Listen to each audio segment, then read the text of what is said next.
सुनिए जी, मैं सोच रही हूँ कि हमारी दोनों बेटियां बड़ी हो रही हैं, तो क्यों ना अब उनकी शादी के बारे में सोचा जाए। क्योंकि आपकी इतनी कम तनख्वाह में हम उन्हें इतना ही पढ़ा सकते थे, और अब हमारे पास इतना पैसा भी नहीं है कि दोनों की शादी एक साथ कर दे। इसलिए बड़ी बेटी नेहा की शादी के बाद कुछ साल इंतजार करने के बाद ही हम दूसरी बेटी साक्षी की शादी के लिए पैसे का इंतजाम कर पाएंगे। कमला जी ने चिंतित होते हुए अपने पति राजेश जी से कहा, तो राजेश जी बोले, अरे भाग्यवान, तुम्हें कितनी बार कहा है, ये सब तुम्हारे सोचने की बातें नहीं है। मैंने अपनी बेटियों को इसलिए पढ़ाया है ताकि वो अपने पैरों पर खड़ी हो सके।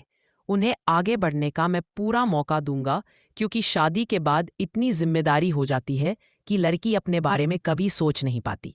देखिए जी, आपकी बात बिल्कुल सही है, लेकिन नौकरी तो वो अपने घरवालों की रजामंदी से भी कर लेगी, और अगर शादी की उम्र निकल गई तो अच्छा लड़का मिलना मुश्किल हो जाएगा। इसीलिए मेरी बात पर विचार कीजिए, और अगर ठीक लगे तो मेरी एक सहेली है किरण, उसके भाई का बेटा है, बहुत अच्छा परिवार है। लड़का क्या करता है? कुछ सोचते हुए राजेश जी ने पूछा। तो कमला जी बोली, लड़का इंजीनियर है, बहुत पैसा कमाता है। मुझे तो सही लगा, आपका पता नहीं। तुम्हारी बात से कुछ हद तक मैं भी सहमत हूं, लेकिन अपनी बेटियों की जिंदगी का इतना बड़ा फैसला मैं बिना उनकी मर्जी के नहीं ले सकता। अगर आप सहमत हैं तो ठीक है, हम शाम को ही उनसे बात कर लेंगे। कमला जी ने भी खुशी जताते हुए कहा और रसोई में चली गई, और इधर राजेश जी आंखें बंद करके पुरानी यादों में खो गए। 20 साल पहले जब नेहा का जन्म हुआ था, तो उनकी सुशीला जी को पूरी उम्मीद थी कि कमला को बेटा ही होगा। सबसे कहती फिरती कि मेरी सास को पहला बेटा हुआ, मुझे भी बेटा हुआ, और अब देखना, मेरी बहू को भी पहला बेटा ही होगा। लेकिन भगवान की मर्जी के आगे किसकी चली है। जब नेहा का जन्म हुआ तो सुशीला जी निराश हो गईं, दबी आवाज में कमला को कोसना भी शुरू कर दिया। एक दिन पड़ोस वाली दादी से बोली, अरे ताई जी, गलती तो हमारी थी।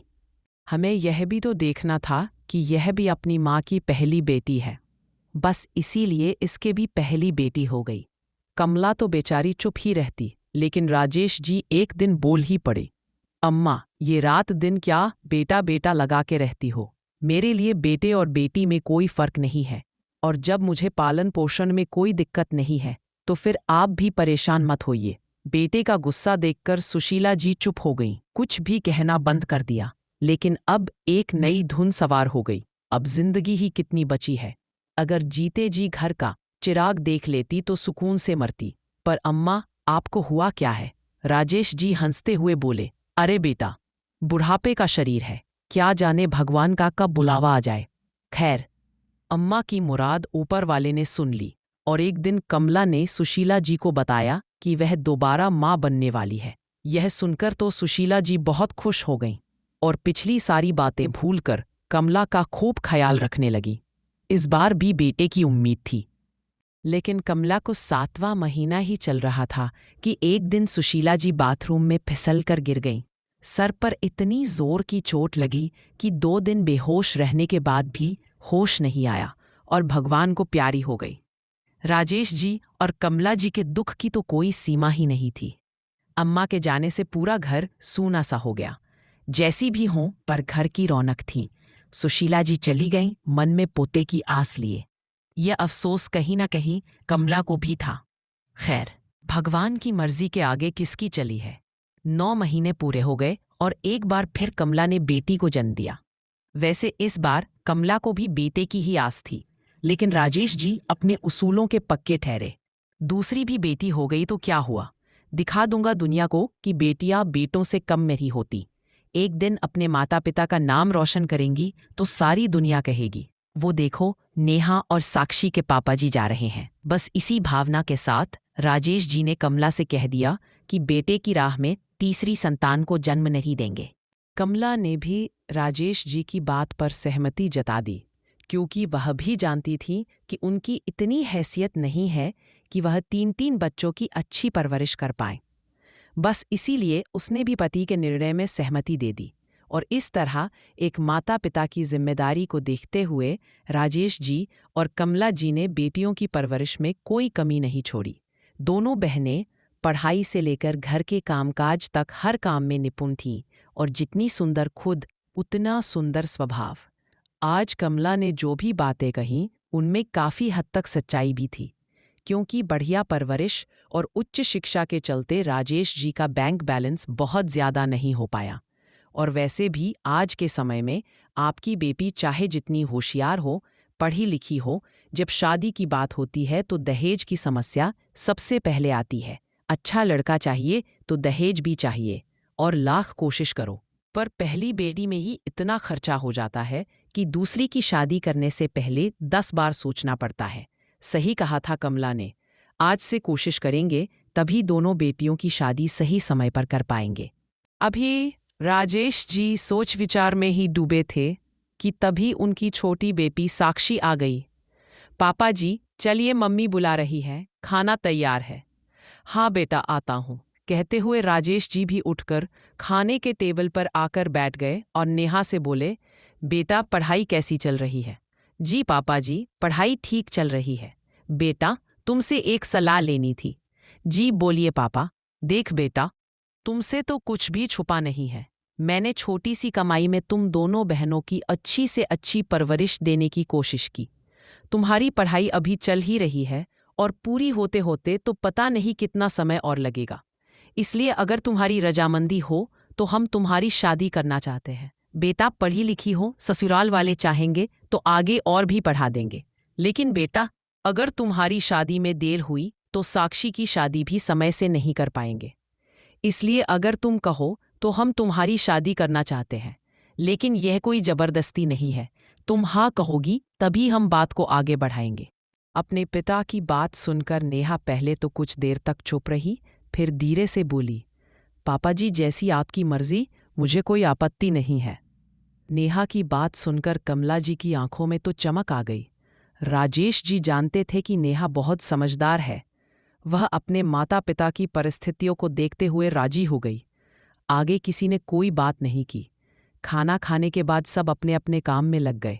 नेहा और साक्षी भी अपने कमरे में चली गई। अंदर जाते ही साक्षी ने कहा, दीदी आपने शादी के लिए क्यों हाँ कर दिया? फिर आपकी पढ़ाई का क्या होगा? आपके सपने सपने ही रह जाएंगे। अभी तो दीदी जिंदगी की शुरुआत है। अगर अभी से शादी की जिम्मेदारी में उलझ गईं तो आपका करियर खत्म हो जाएगा। साक्षी, हमारे पापा ने हमें बहुत प्यार से पाला है। उन्होंने हमें कभी कोई चीज़ की कमी महसूस नहीं होने दी, और आज जब वह हमारी शादी को लेकर चिंतित हैं तो हम उनकी चिंताओं को और नहीं बढ़ा सकते। हमें उनकी परेशानियों को बढ़ाने की बजाय कम करना है। नेहा की बात सुनकर साक्षी ने कहा, अच्छा दीदी, और आपका नौकरी करने का सपना, उसका क्या होगा? नौकरी? अरे वह तो मैं कभी भी कर लूँगी। मैं शिक्षित हूँ, मेरी पढ़ाई कभी भी व्यर्थ नहीं जाएगी। और अभी तो सिर्फ हाँ की है, अभी तो समय लगेगा। आपकी बात ठीक है दीदी, लेकिन अगर आपके ससुराल वालों को आपकी पढ़ाई ना पसंद हुई तो फिर क्या करोगी? साक्षी ने सवाल किया। तो नेहा बोली, देख साक्षी, यह सब शादी के बाद की परिस्थितियों पर निर्भर होगा।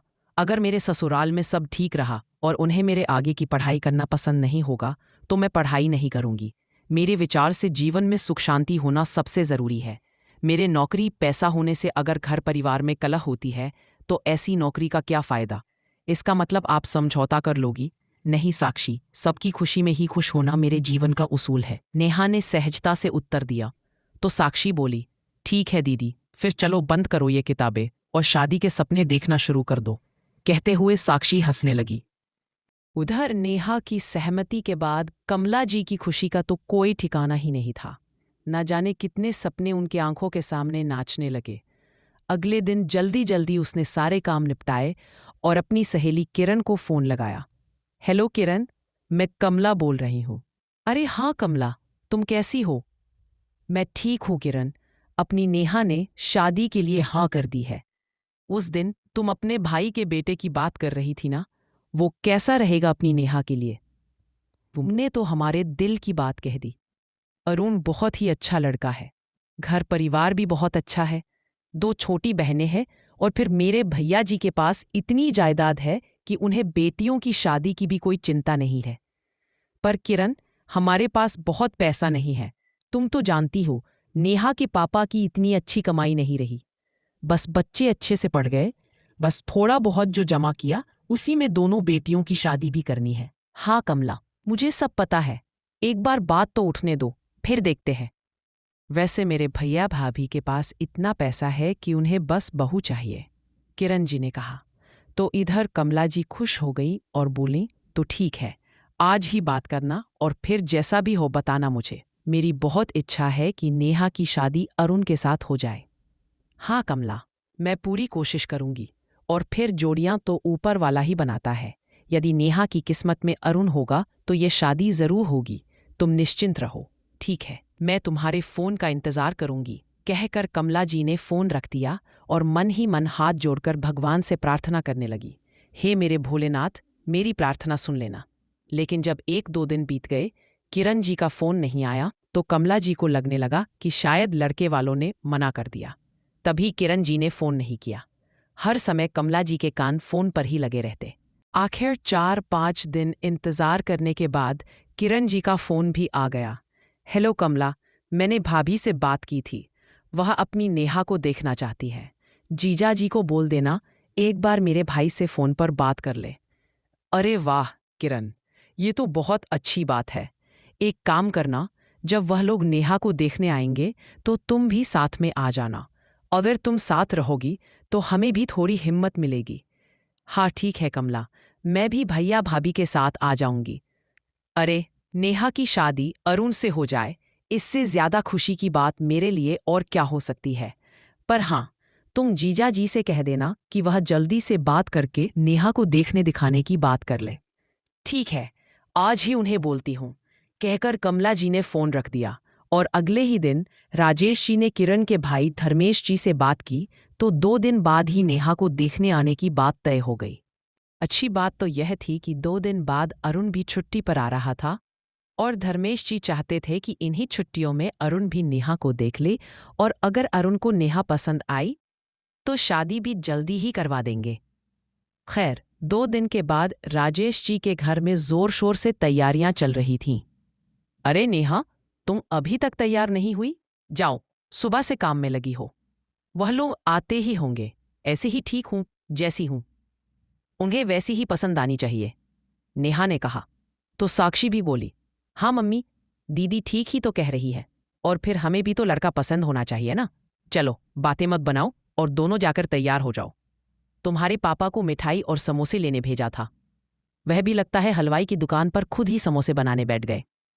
कमला की बात सुनकर दोनों बहनें ठहाके लगाकर हंसने लगीं और फिर बोली, मम्मी हम तैयार होने जा रही हैं, पापा भी आते ही होंगे।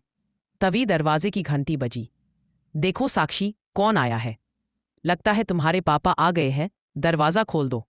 और नेहा, तुम जल्दी करो, कहते हुए कमला जी ने नेहा को अंदर तैयार होने के लिए भेज दिया। इधर साक्षी ने जाकर दरवाजा खोला तो हैरान हो गई, क्योंकि सामने किरण और उसके साथ लड़के वाले खड़े थे। नमस्ते आगदी जी, आइए आइए अंदर आइए, साक्षी ने कहा तो सब लोग उसके पीछे पीछे अंदर आ गए। आप लोग बैठिए, मैं अभी मम्मी को बुलाती हूँ, कहते हुए साक्षी जैसे ही अंदर जाने लगी कि तभी कमला जी आ गई। जी नमस्ते, घर ढूंढने में कोई परेशानी तो नहीं हुई? नहीं, किरण जी साथ में थी ना, लड़के की माँ सरोज जी ने कहा। तो किरण जी बोली, हाँ कमला, बहुत पहले एक बार आए थे, तब से अब में बहुत अंतर आ गया है, बस्ती भी बहुत बड़ी हो गई है, फिर भी घर ढूंढ ही लिया। तभी राजेश जी ने दस्तक दी। ओहो, माफ कीजिए, मैं काम से बाहर गया था।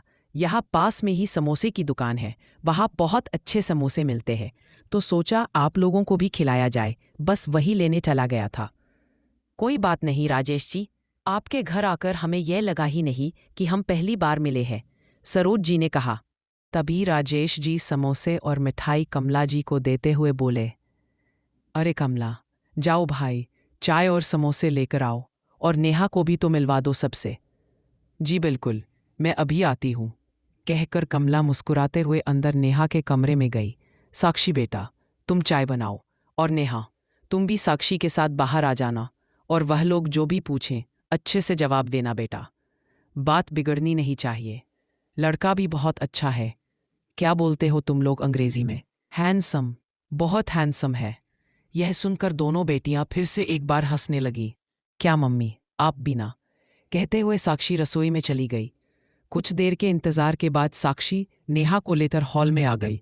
भाई साहब, ये हमारी बड़ी बेटी नेहा है, राजेश जी बोले। तो सरोज जी ने कहा, हाँ आओ नेहा बेटा, हमारे पास आकर बैठो। तो नेहा लड़के की माँ सरोज जी के पास आकर बैठ गई। वैसे तो बेटा, तुमने हमारे बारे में किरण जी से सब कुछ सुन ही रखा होगा, फिर भी बता दे, यह हमारा बेटा अरुण और यह दोनों बेटियां राधा और पायल है। यह सुनकर नेहा धीरे से मुस्कुरा दी। बेटा, हमें पुराने जमाने के लोगों की तरह सवाल जवाब करने नहीं आते। हम तो बस यह मानते हैं कि किसी भी शादी में लड़के और लड़की की मर्जी बहुत ज़रूरी है। अगर तुम्हें आपस में एक दूसरे से कुछ पूछना हो तो पूछ लो। यह सुनकर नेहा और अरुण दोनों ही मुस्कुरा दी। तभी अरुण ने कहा, मम्मी, मुझे नेहा बहुत पसंद है, मेरी तरफ से कोई दिक्कत नहीं है, बाकी आप देख लीजिए। अरे बेटा, जिंदगी तो तुम दोनों को ही बितानी है, जब तुम्हें पसंद है तो मुझे तो कोई एतराज़ ही नहीं। वैसे भी मुझे तो नेहा देखते ही पसंद आ गई थी। सरोज जी ने नेहा के सिर पर हाथ रखते हुए कहा। तो नेहा हल्की सी मुस्कुरा दी। तभी कमला जी ने आंखों ही आंखों में नेहा से सहमति ली और फिर बोली, हमारी तरफ से भी रिश्ता पक्का है जी, हमारी नेहा को भी यह रिश्ता मंजूर है। तो फिर मिठाई हो जाए, कमला जी की सहेली किरण जी ने कहा। तो राजेश जी बोले, हाँ हाँ, क्यों नहीं, मुझे पता था कि यह रिश्ता पक्का है, इसीलिए मैं पहले ही मिठाई ले आया था। जाओ साक्षी बेटा, सबके लिए मिठाई ले आओ। हाँ पापा, कहते हुए साक्षी सबके लिए मिठाई लाने चली गई। तभी सरोज जी ने कहा, भाई साहब, अब जब रिश्ता पक्का ही हो गया है तो फिर देर किस बात की, चट मंगनी पट ब्याह कर ही देते हैं। हाँ हाँ बहन जी, क्यों नहीं, अभी पंडित जी से बात करके मुहूर्त निकलवा लेते हैं। कहते हुए राजेश जी ने पंडित जी के पास फोन मिलाया तो 1 महीने बाद की ही शादी की तारीख फिक्स हो गई। ये सुनकर सबके चेहरे खुशी से झूम उठे। ठीक है भाई साहब, अब हम भी चलते हैं, शादी की तैयारियां जो करनी है। हाथ जोड़ते हुए अरुण के पिता धर्मेश जी ने कहा और वहां से निकल गए। उनके जाते ही कमला जी के पैर तो जमीन पर ही नहीं टिक रहे थे। वह बार बार भगवान को धन्यवाद दे रही थी। खैर, दोनों तरफ से शादी की तैयारियां जोर शोर से शुरू हो गई और अब वह दिन भी आ ही गया जिसका सभी को इंतजार था। आज राजेश जी का घर रोशनी से जगमगा रहा था। कमला जी तो खुशी से फूली नहीं समा रही थी, लेकिन बेचारे राजेश जी सारी व्यवस्था अकेले देखकर परेशान हो गए थे। उनकी यही कोशिश थी कि कहीं कोई कमी ना रह जाए। ऐसा नहीं था कि रिश्तेदार नहीं थे, लेकिन राजेश जी ने सारी जिम्मेदारी स्वयं संभाल रखी थी। किसी की थोड़ी सी लापरवाही से बात बिगड़े, यह उन्हें मंजूर नहीं था। बारात दरवाजे पर आ चुकी थी। दुल्हन बनी नेहा बेहद खूबसूरत लग रही थी। खैर, पूरे विधि विधान के साथ दोनों की शादी संपन्न हो गई। नेहा विदा होकर ससुराल आ गई। पूरा घर रिश्तेदारों से खचाखच भरा हुआ था। राधा और पायल पूरे घर में खुशी से चहक रही थीं। ना बुआ जी, भाभी का चेहरा कोई भी बिना नेक के नहीं देखेगा। मेरी भाभी चांद का टुकड़ा है, इतनी आसानी से दर्शन नहीं होने दूंगी। राधा हाथ मटका के बोली। हाँ भाई राधा, सुना तो हमने भी है कि अरुण चांद का टुकड़ा ब्याह कर लाया है, लेकिन जब हम देखेंगे तभी तो बताएंगे कि बहू कैसी है। थोड़ी देर बाद मुंह दिखाई की रस्म शुरू हो गई। एक एक करके सभी ने नेहा को देखा और बहुत तारीफें की। अपनी नेहा की तारीफ सुनकर अरुण भी खुशी से फूला नहीं समा रहा था। अगले दिन अरुण ने नेहा से कहा, देखो नेहा, मेरा घर परिवार सब कुछ मैंने तुम्हें समर्पित किया है और इस घर में तुम्हें बहुत प्यार मिलेगा, और मैं भी तुमसे वादा करता हूं कि तुम्हारी जिंदगी में कभी कोई दुख नहीं आने दूंगा। लेकिन नेहा, तुम्हें भी मेरे घर के प्रति जिम्मेदारियों को पूरा करने में मेरा पूरा साथ देना होगा। तो नेहा ने भी सिर हिलाते हुए कहा, जी हाँ, हर कदम पर मैं आपका और आपके परिवार का साथ देने के लिए तैयार हूं। मैं भी आपसे वादा करती हूं कि 7 फेरों के 7 वचनों को मैं पूरे मन और वचन से, कर्म के साथ निभाऊंगी। मुझे तुम पर पूरा विश्वास है नेहा, और मैं भी तुम्हें विश्वास दिलाता हूं कि तुम्हारे हर सुख दुख में तुम मुझे अपने पास पाओगी। मेरे जीवन का हर कदम तुम्हारे कदम के साथ उठेगा और साथ में आगे बढ़ेगा। जीवन का सफर हम प्यार और विश्वास के साथ तय करेंगे। वे दोनों बातें कर ही रहे थे, तभी बाहर से सरोज जी की आवाज आई।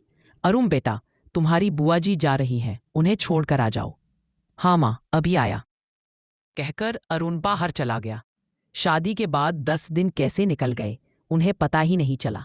इन 10 दिनों में नेहा ने अपने ससुराल वालों का दिल जीतने में कोई कसर नहीं छोड़ी।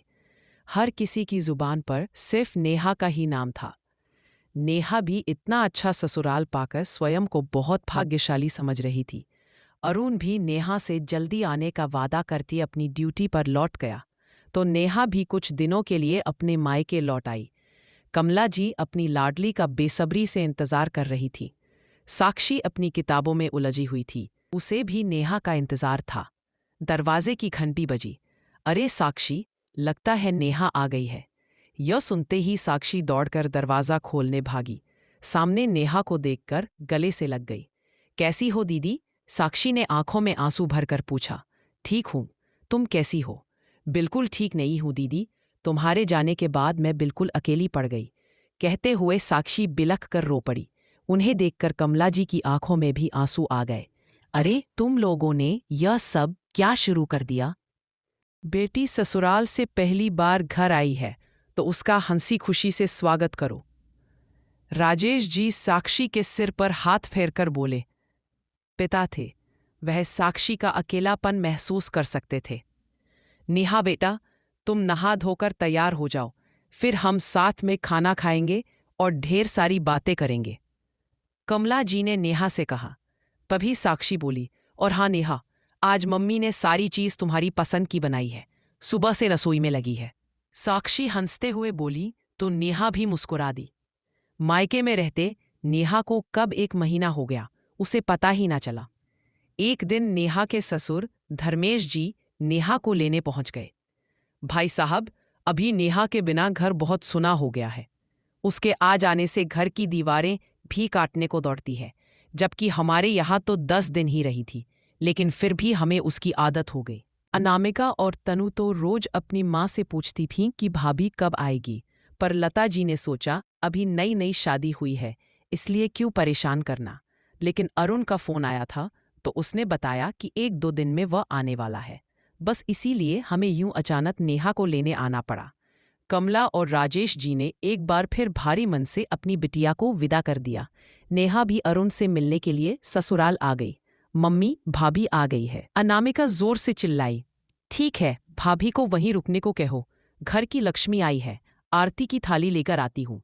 लता जी ने नेहा की आरती उतारी और बड़े प्यार से उसे घर के अंदर ले आई। थोड़ी देर में चाय नाश्ता करने के बाद नेहा मुस्कुराते हुए पति के स्वागत की तैयारी में लग गई। तभी एक जोरदार चीख से पूरा घर गूंज उठा। तनु, अनामिका, अरे ये तो मम्मी जी की आवाज है। नेहा भागकर बैठक में पहुंची तो देखा कि लता जी सोफे पर निढाल सी बैठी थी, चीख चीख कर रो रही थीं। वहीं अनामिका और तनु भी रोए जा रही थीं। राजेश जी किसी इंसान से बातें कर रहे थे, उनके चेहरे पर घबराहट साफ झलक रही थी। मम्मी जी, क्या हुआ है? नेहा ने लता जी को संभालते हुए पूछा। बेटा, यह अरुण का दोस्त है और बता रहा है कि अभी अभी इसको मुंबई से किसी अनजान आदमी का फोन आया है कि अरुण का एक्सीडेंट हो गया और वह मुंबई के अस्पताल में भर्ती है। शंकर जी की बात सुनकर नेहा भी रोने लगी। पर पापा जी, ऐसा कैसे हो सकता है? पापा जी, मुझे भी उनके पास ले चलिए। सुनो बेटा, जरा उस आदमी को फिर से फोन लगाओ। जी अंकल, मैं अभी उस व्यक्ति से आपकी बात करवाता हूँ। हेलो जी, बोलिए। उधर से आवाज आई। मेरा बेटा कैसा है? शंकर जी ने कांपते हुए पूछा। तो उधर से आवाज आई, अंकल जी, अरुण की हालत ठीक नहीं है। मेरा नाम सुमित है, आप लोग जल्दी से आ जाइए, मैंने उसे पास के अस्पताल में भर्ती करवा दिया है। बेटा, हम जल्दी पहुंच रहे हैं, तुम उसका ख्याल रखना, डॉक्टर जैसा भी कहे करने देना, पैसे की चिंता मत करना। जी अंकल जी। जिसको जैसे खबर मिलती गई, लोग मिलने आने लगे। नेहा के मायके भी खबर कर दी गई। जी भाई साहब, आप तुरंत निकलिए, मैं भी पहुंचता हूं। फिर दोनों परिवार मुंबई के लिए रवाना हो गए। अस्पताल पहुंचे ही थे कि एक अनजान व्यक्ति ने आवाज लगाई। अंकल जी, क्या आप अरुण के पिता हैं? हाँ बेटा, क्या तुम ही सुमित हो? जी अंकल जी। चलिए, मैं आपको आपके बेटे के पास ले चलता हूँ। शंकर जी, लता जी और नेहा सुमित के पीछे पीछे चल दिए। सबके चेहरे की रंगत उड़ी हुई थी, दिल जोरों से धड़क रहा था, कदम साथ नहीं दे रहे थे। थोड़ी देर बाद सभी लोग एक कमरे में पहुंच गए जहां अरुण मशीनों में घिरा हुआ था, लंबी लंबी सांसें ले रहा था।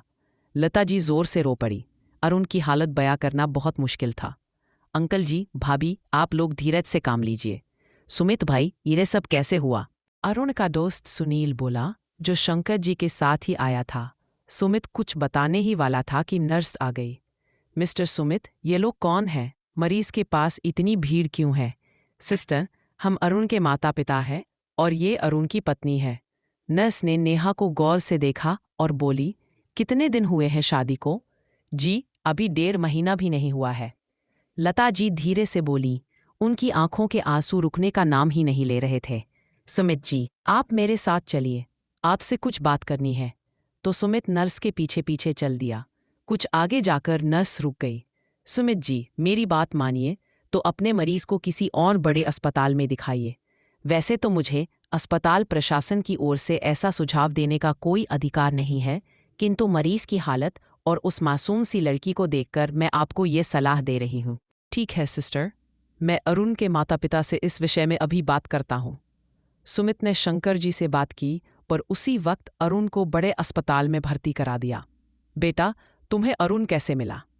अंकल जी, रात को 12 बजे मैं अपने एक दोस्त की शादी से अपने घर वापस आ रहा था कि मेरी नज़र सड़क के बीचों बीच पड़े अरुण पर गई। सोचा कोई शराब पीकर बीच सड़क पर पड़ा है, उठाकर एक तरफ कर देता हूँ। पर पास जाकर देखा तो अरुण का एक्सीडेंट हुआ था।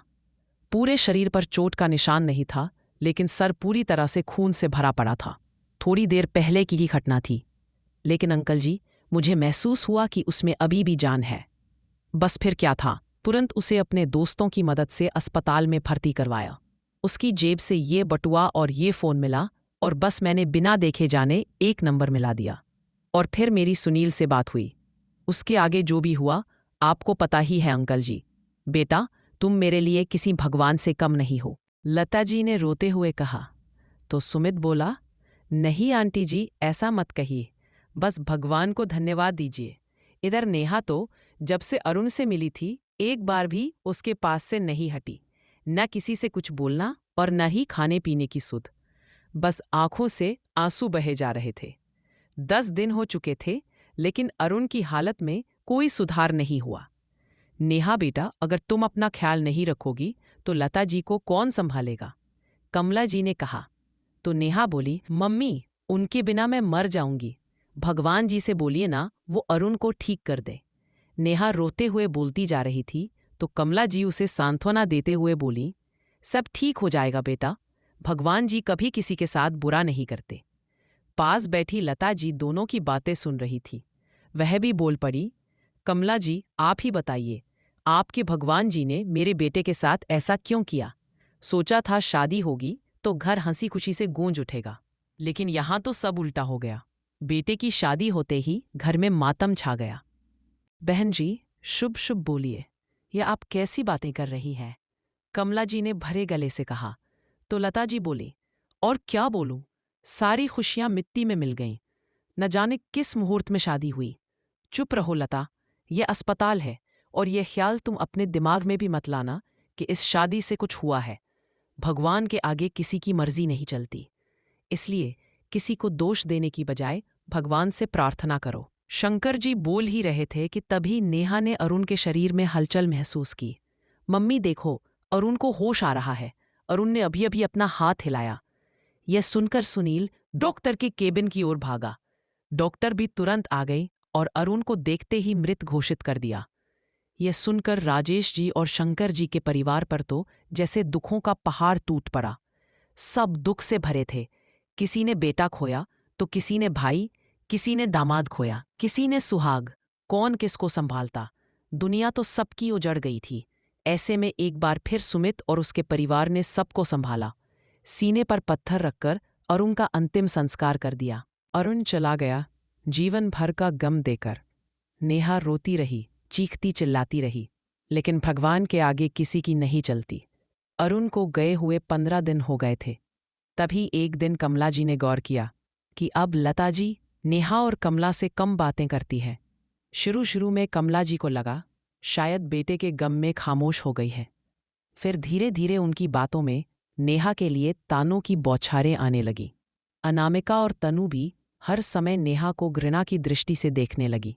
एक दिन कमला जी ने राजेश जी से कहा, सुनिए जी, मुझे लगता है कि अब हमें चलना चाहिए। आखिर कितने दिन यहाँ रहेंगे? हाँ कमला, तुम्हारी बात सही है, लेकिन नेहा को ऐसी हालत में छोड़कर जाने की हिम्मत नहीं पड़ रही। आपकी बात सही है जी, पर एक बात और। कहते कहते कमला जी रुक गई। और क्या बात है कमला, साफ साफ कहो। जी आप तो हमेशा भाई साहब के साथ होते हैं, इसलिए हो सकता है आपको महसूस ना हो, पर मैंने देखा है लता जी और उनकी दोनों बेटियां हमारी बेटी से ठीक से बातें नहीं करती। शायद वे इस पूरी घटना के लिए हमारी बेटी नेहा को ही दोषी ठहरा रही है। पर कमला, इसमें हमारी बेटी का क्या दोष? जो कुछ भी हुआ उसमें उसका भी तो सब कुछ उजड़ गया है। ठीक है, शंकर जी से बात करता हूँ। अगर वो हाँ करते हैं तो कुछ दिनों के लिए हम अपनी बेटी को अपने साथ ले चलते हैं। वहाँ कुछ माहौल बदलेगा तो उसका भी मन शांत हो जाएगा। बिल्कुल सही कह रही हो, मैं भी उसको इस हालत में अकेला नहीं छोड़ सकती। तभी जोर से आवाज आई, तनु, तुम नेहा से कैसे बात कर रही हो? मत भूलो, वह तुम्हारी भाभी है। मुझे मत बताओ अनामिका दीदी। अरे, जब भाई नहीं रहा तो भाभी कैसी? तनु पर जोर से चिल्लाई अनामिका। चिल्लाओ मत, यह घर मेरा है, समझी तुम? उनकी आवाज सुनकर पूरा घर इकट्ठा हो गया। तभी शंकर जी ने कहा, क्या हुआ अनामिका बेटा? जी अंकल जी, कुछ नहीं, अनामिका ने धीरे से कहा। तो शंकर जी अपनी बेटी तनु से बोले, क्या हुआ तनु? तुम ही बताओ। तो तनु चिल्लाकर बोली, एक बार नहीं 10 बार समझा चुकी हूं कि ये नेहा मेरे पास ना आया करे। इन्हें देखकर मुझे मेरे भाई की ज्यादा याद आती है। उनके नसीब में खोट था, तभी तो मेरा भाई चला गया।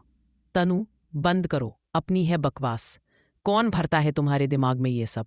शंकर जी ने अपनी बेटी तनु को डांट दिया तो तनु रोते हुए अपने कमरे में चली गई।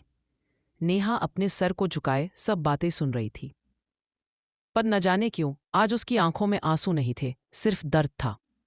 तभी नेहा के पिता राजेश जी ने कहा, भाई साहब, अगर आप हाँ कहें तो नेहा को कुछ दिनों के लिए हमारे साथ भेज दीजिए। नहीं नहीं राजेश जी, बच्चों के झगड़ों में आप नाराज ना हो, शंकर जी बोल पड़े। तभी लता जी ने आवाज लगाई, सुनिए, अगर वो नेहा को ले जाना चाहते हैं तो ले जाने दीजिए।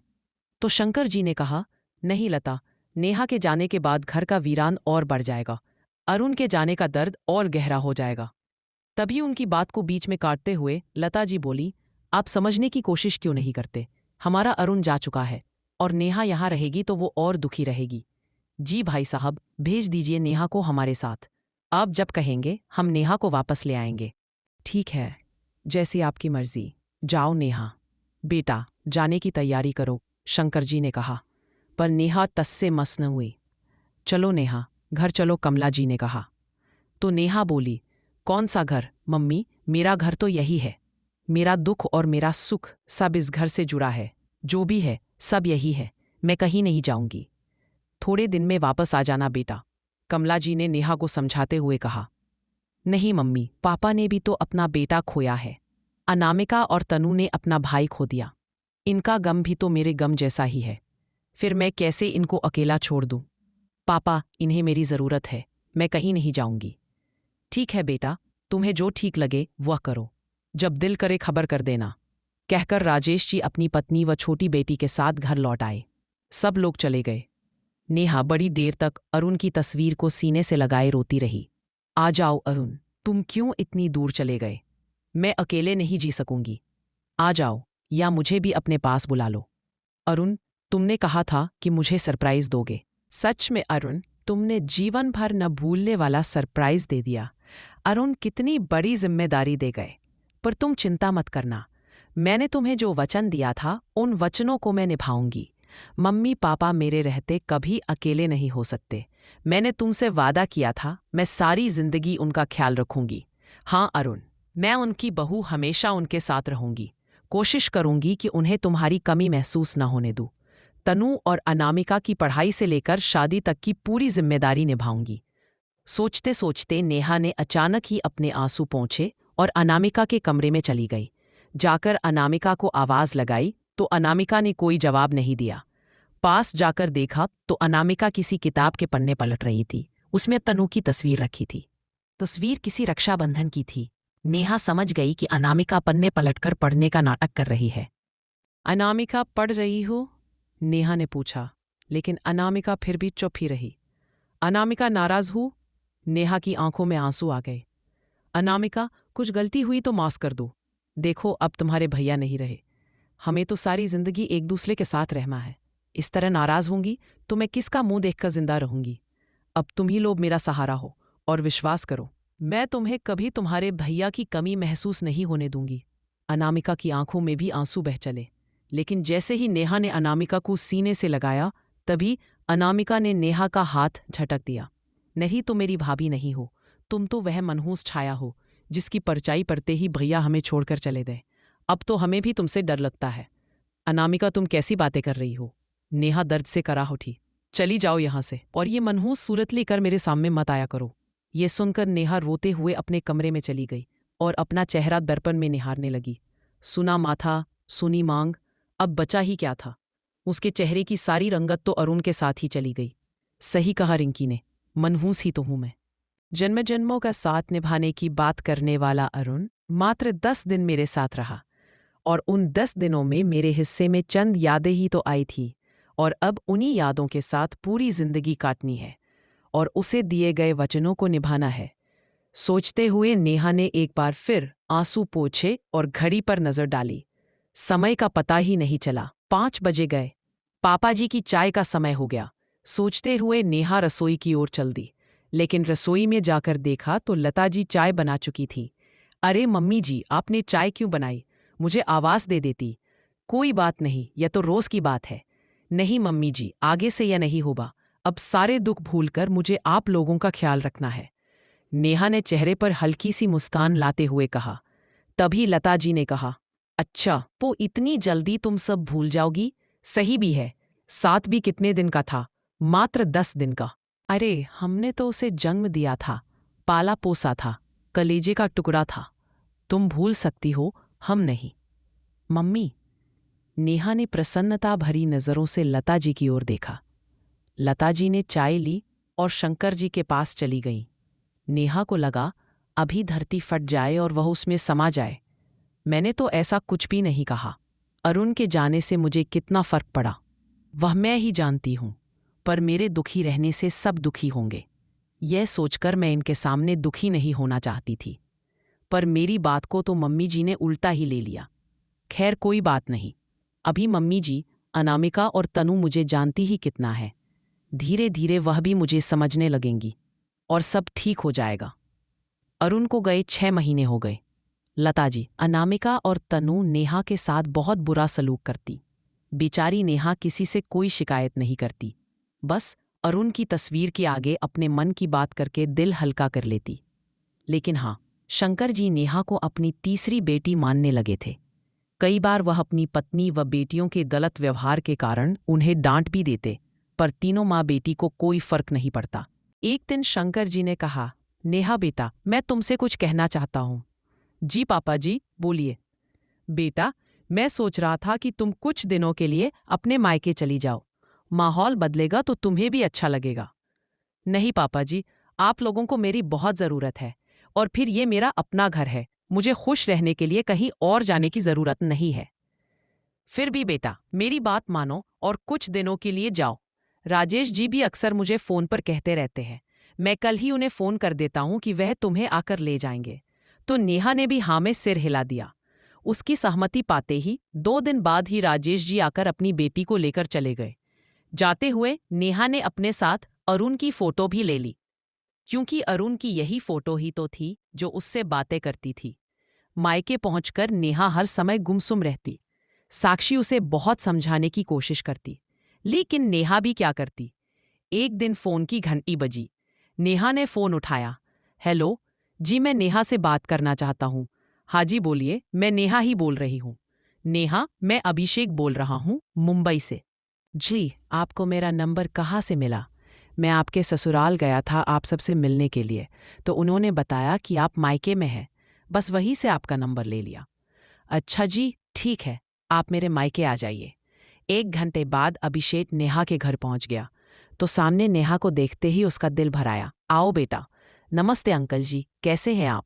क्या बोलूं बेटा, जिस बाप की बेटी के सर पर दुखों का पहाड़ टूट पड़ा हो, वह बाप कैसे सुखी हो सकता है? तभी कमला जी भी आ गई। सभी लोग बहुत देर तक बातें करते रहे। नेहा बेटा, चाय बनाओ और अभिषेक के खाने का इंतजाम करो। तो नेहा उठकर रसोई में चली गई।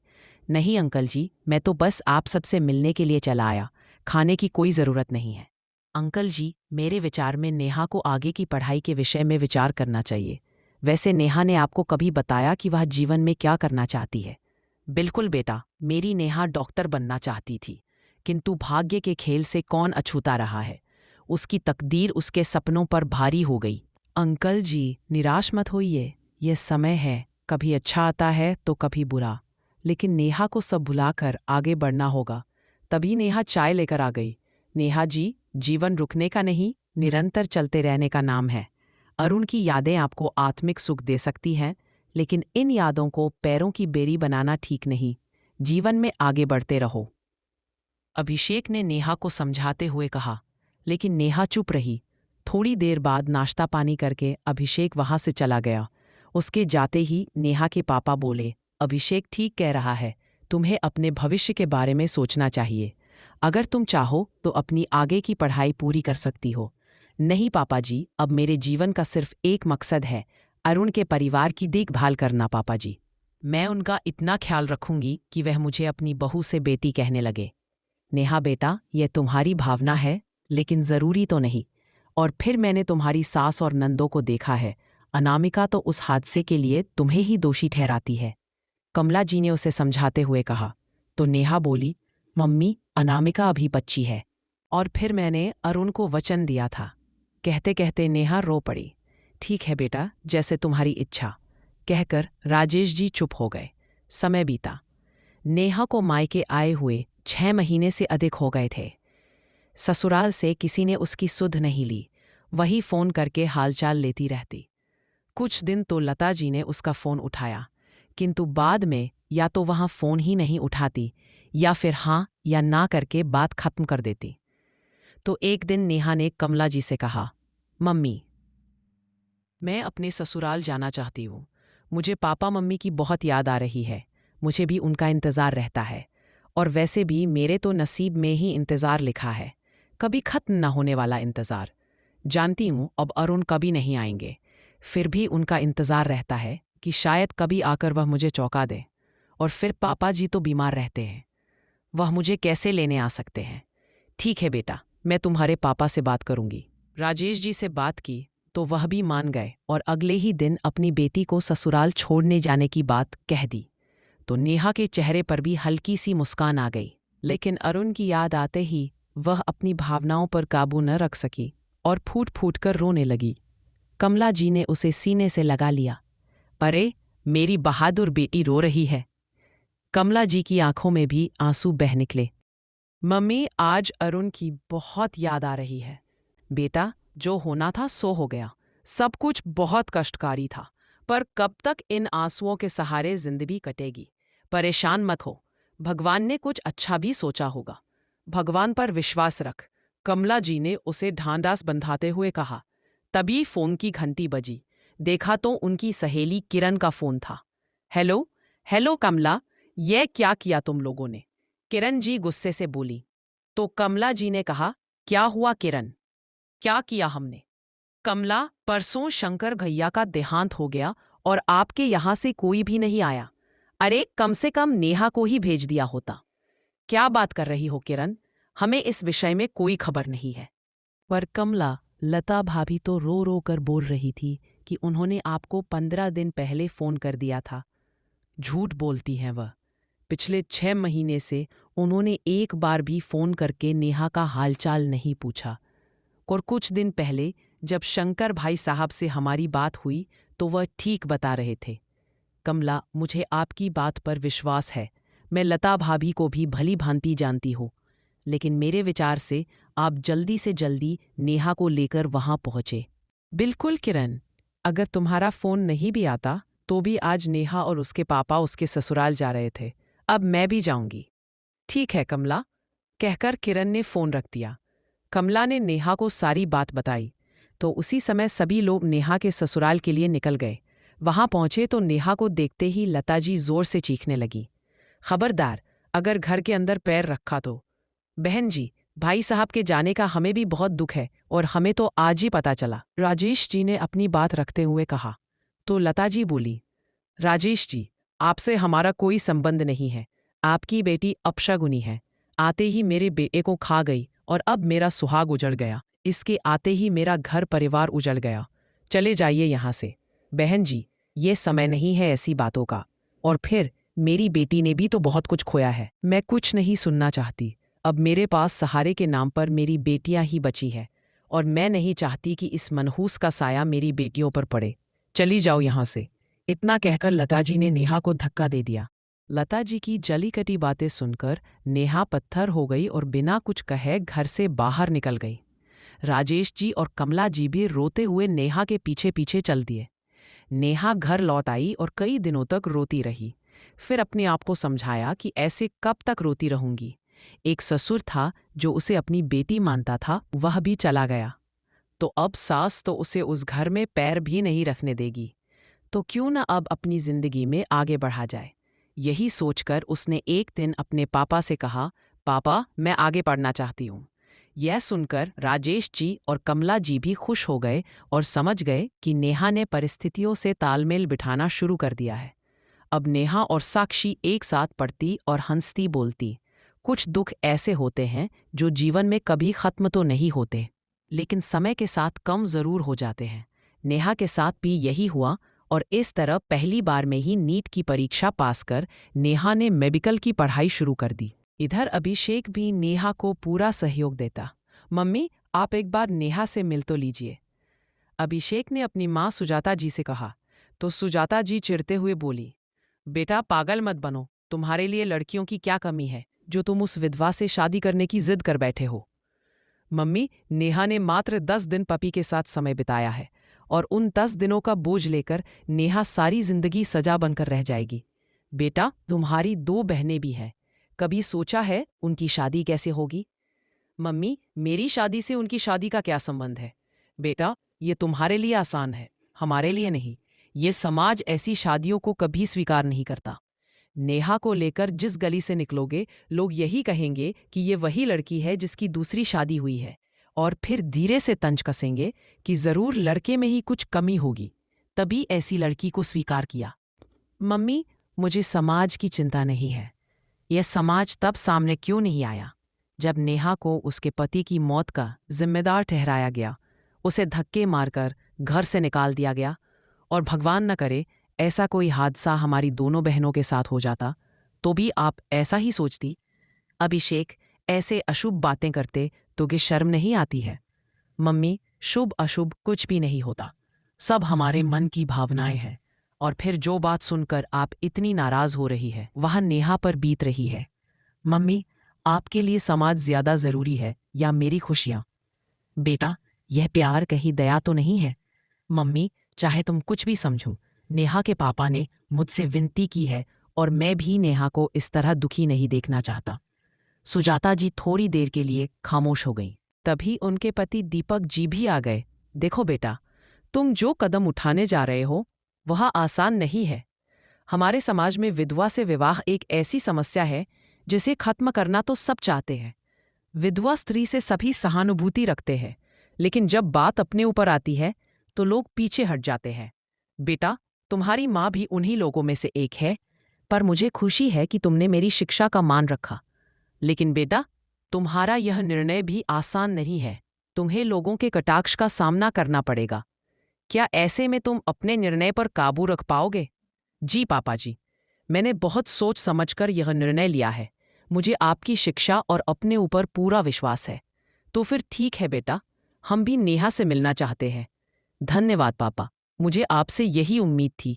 पापा जी, अभी राजेश अंकल जी को खबर कर देता हूँ कि हम उनसे मिलने आ रहे हैं। अगले दिन अभिषेक अपने परिवार के साथ राजेश जी के घर पहुंच गया। मम्मी, अभिषेक के मम्मी पापा क्यों आए हैं? नेहा ने कमला जी से पूछा। पता नहीं बेटा, हो सकता है यहाँ किसी से मिलने आए हों और इसीलिए हमसे भी मिलने आ गए हों। सारी औपचारिकता खत्म होने के बाद अभिषेक के पिता दीपक जी ने कहा, बेटा नेहा, हम यहाँ तुमसे ही मिलने आए हैं और मैं जो भी कहूंगा स्पष्ट कहूंगा। बेटा, अभिषेक तुम्हें बहुत पसंद करता है। क्या तुम भी उससे शादी के लिए तैयार हो? नेहा ने अपने पिता की ओर देखा। राजेश जी मंद मन मुस्कुरा रहे थे, जैसे यह बात उन्हें पहले से ही पता हो। अंकल जी, वह मेरी पढ़ाई। नेहा की आवाज लड़खड़ा रही थी। कोई बात नहीं बेटा, तुम एक शिक्षक की बहू बन रही हो। तुम्हारी पढ़ाई पर कोई रुकावट नहीं होगी। जी, मैं अभिषेक से अकेले में बात करना चाहती हूँ। ठीक है बेटा, हमें कोई आपत्ति नहीं है। बस तुम शादी के लिए मना मत करना, सुजाता जी ने हंसते हुए कहा। अभिषेक जी, मैं आपसे शादी नहीं कर सकती। पर क्यों नेहा? अभिषेक जी, आपके एक फ़ोन ने मेरी सोच को एक दिन में ही बदल दिया। आपने सिर्फ इतना ही कहा था कि ज़िंदगी अगर किसी मकसद के साथ जी जाए तो आसान हो जाती है, तकलीफ़ें कम हो जाती हैं। बस उसी उम्मीद से मैंने अपनी ज़िंदगी का एक मकसद बना लिया।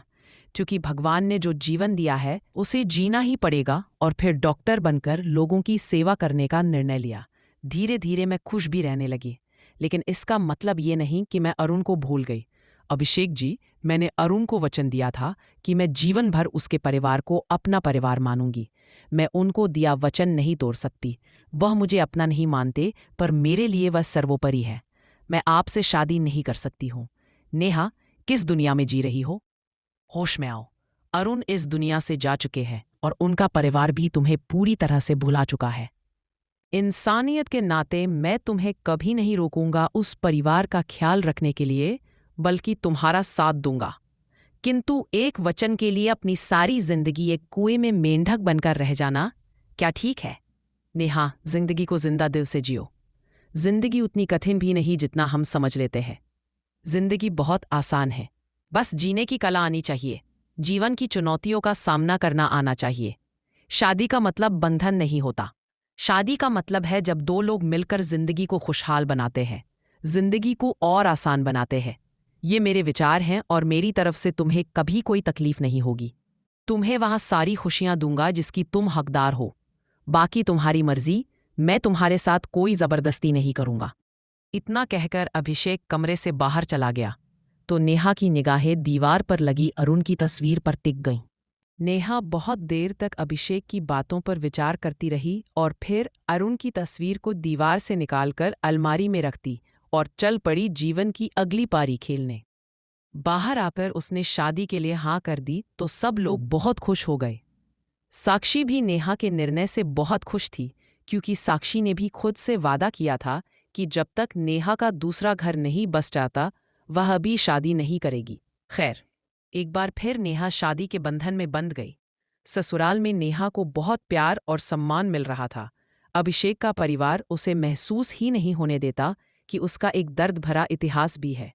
अगर नेहा और अभिषेक के रिश्ते के विषय पर कोई सवाल भी उठाता तो स्वयं सुजाता जी आगे बढ़कर जवाब दे देती। इस तरह धीरे धीरे लोगों ने बातें बनाना भी बंद कर दी। समय बीता और नेहा की शादी के 5 साल बीत गए। उसकी मेडिकल की पढ़ाई भी पूरी हो गई थी। अब वह उसी शहर के अस्पताल में नौकरी कर रही थी। एक दिन वह अस्पताल में राउंड पर निकली हुई थी। अपने स्वभाव के कारण सभी मरीज और अस्पताल के अन्य कर्मचारी उसे बहुत पसंद करते थे। वह उधर घूम ही रही थी कि तभी किसी ने आवाज दी, नेहा। अपना नाम सुनकर नेहा के कदम अपने आप रुक गए। उसने मुड़कर देखा तो आवाज की तरह चेहरा भी जाना पहचाना लगा। नेहा स्वयं को रोक न सकी और उस अजनबी की ओर बढ़ गई। पास जाकर देखा तो नेहा की आंखों में अपने आप ही आंसू छलक आए। नेहा ने स्वयं की भावनाओं पर काबू किया और बोली, आप? और यहाँ? और ये कौन है? नेहा ने बिस्तर पर पड़े मरीज की ओर देखकर पहचानने की कोशिश करते हुए कहा, हाँ बेटा, मैं, और ये अनामिका है। वह महिला कोई और नहीं बल्कि नेहा की पहली सास लता जी थी। बेटा, यह हमारी अनामिका है। इसके ऊपर चाकू से हमला हुआ है। एक लड़के ने कल रात इसे चाकू मार दिया। ठीक है, आप परेशान मत होइए, नेहा ने कहा और नर्स से बोली, नर्स, रात में कौन से डॉक्टर ड्यूटी पर तैनात थे? मैडम, कल रात डॉक्टर अखिलेश ड्यूटी पर थे। ठीक है, आप निश्चिंत रहिए, अनामिका को कुछ भी नहीं होगा। मैं अभी डॉक्टर से बात करती हूँ, कहकर नेहा डॉक्टर के पास आ गई। डॉक्टर, अनामिका की हालत कल रात बहुत खराब थी और ये पुलिस केस भी है। अभी अनामिका की क्या स्थिति है? अभी कुछ कहा नहीं जा सकता। डॉक्टर, मैं उसकी केस फाइल देखना चाहती हूँ और उसका केस खुद अपने हाथों में लेना चाहती हूँ, अगर आपको कोई आपत्ति न हो तो। नेहा की बात सुनकर डॉक्टर ने कहा, हाँ नेहा, मुझे कोई आपत्ति नहीं है, लेकिन एक सवाल, क्या मरीज से आपका कोई खास रिश्ता है? रिश्ता उस वादे का है जो मैंने वर्षों पहले किसी से किया था, लेकिन शायद ठीक से निभा नहीं पाई।